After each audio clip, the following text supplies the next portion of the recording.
What made you decide to speak your mind, take positions, and be outspoken? I learned that halfway through my rookie year because I remember the moment it happened. I was like, I'm trying to learn. I'm listening to everybody because like I said earlier, everybody want to be liked. And I'm just like, I'm just so lucky and blessed, and I thank God and blah blah blah blah blah blah blah blah. The Sixers called me in the next day, they're like, hey, we don't want you talking about God on TV anymore. I'm like, what do you mean? They're like, we got a bunch of calls from some agnostic and some atheists. I'm like, what? We can't talk about God. So that was my first one.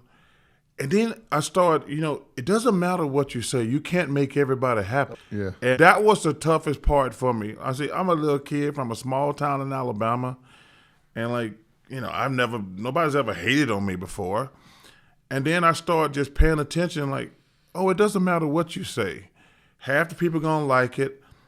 So I made up my mind. I said, okay, I've got to be able to look myself in the mirror.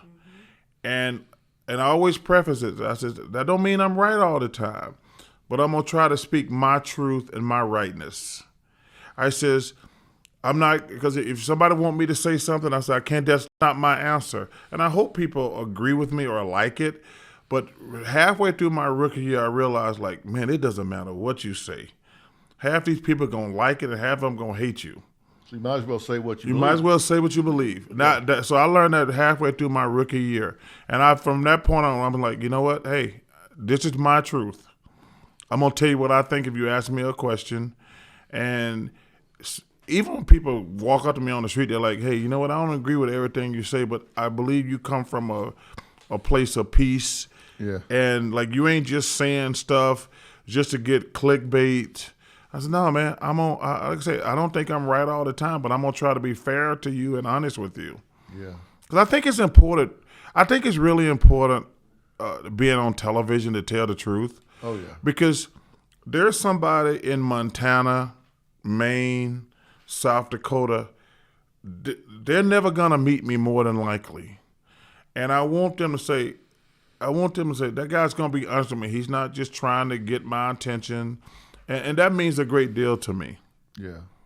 Well, for sure. And I got this belief, if you're not honest, people know it. Yeah. I mean, particularly if they watch you, they know that's bullshit. Yeah, they do. I totally agree with that. He doesn't believe that. You made the commercial for Nike, I'm not a role model. Did you believe that? I did. What I was trying to do, I remember, and that's probably, even to this day, probably the thing I'm most proud of because it always starts a debate. So I went to Nike, I think it was 89. I said, I want to make this commercial. And they're like, are you freaking nuts? I says, okay, so we're going to start a debate about the role model thing. And I says, you're going to get killed. I said, I can handle it. I'm a big boy. And I said, they says, well, why do you want to make the commercial? I says, I noticed something. Okay, y'all have us speaking at all these schools.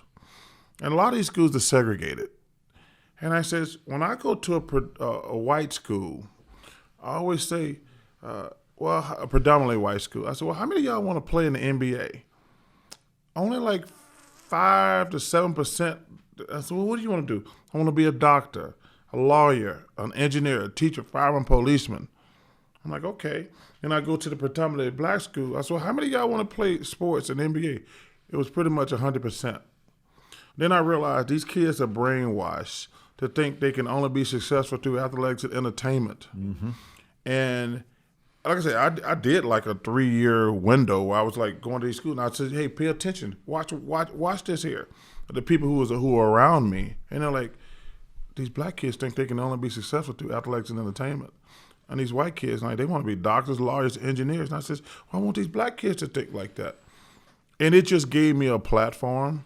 And yeah, in the media, which what they do, they always tell you what you meant to say. Yeah. I said, no, I know what I meant to say. And I was just trying to start a debate. And the thing about Nike was like, you're not going to believe this. I think 90% of the letters we're getting are positive.